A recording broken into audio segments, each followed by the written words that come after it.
Kejahatan seksual di lingkungan universitas akhir tahun 2021 banyak sekali terjadi. Apa peranan pemerintah dalam menanggulangi hal seperti ini? Kenapa mahasiswa seakan dibungkam untuk tidak dapat melapor?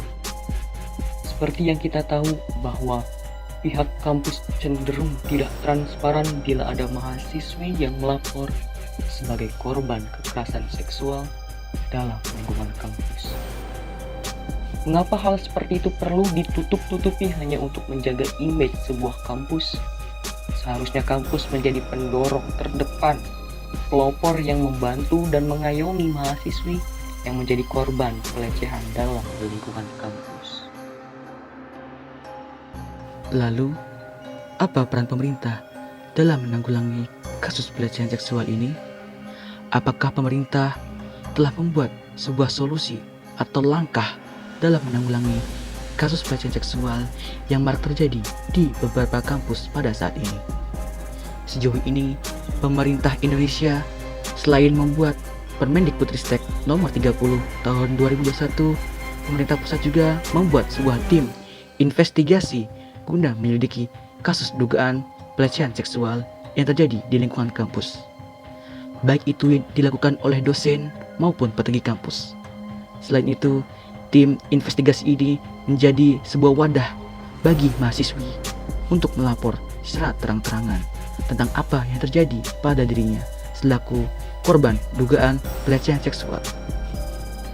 Inilah mengapa kampus perlu adanya transparansi terhadap sebuah isu yang terjadi yang berkaitan tentang kasus dugaan pelecehan seksual.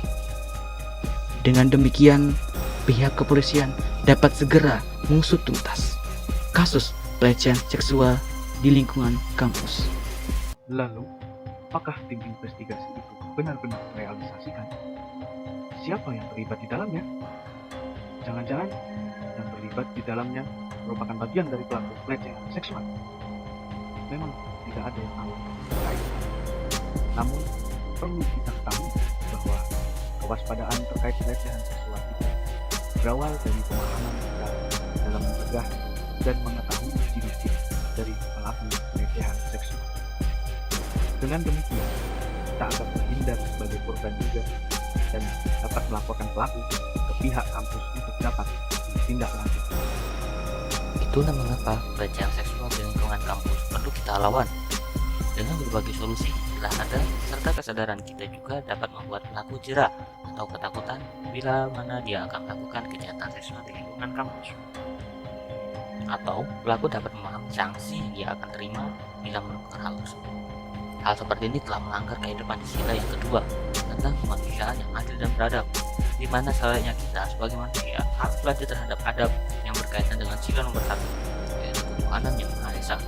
Agar kita tahu batasan sebagai insan yang beragama. Bila mana kita melakukan hal tersebut, maka tentu itu merupakan sesuatu yang dilarang, dan sanksinya adalah dunia dan juga akhirat. Selain itu, hal seperti ini perlu adanya keadilan agar korban tidak lagi mengungkap dirinya karena takut untuk melapor, atau pihak kampus yang tidak transparan terhadap kasus pelecehan seksual seperti ini. Ini perlu ditindaklanjuti meskipun dengan melibatkan tim investigasi sekalipun.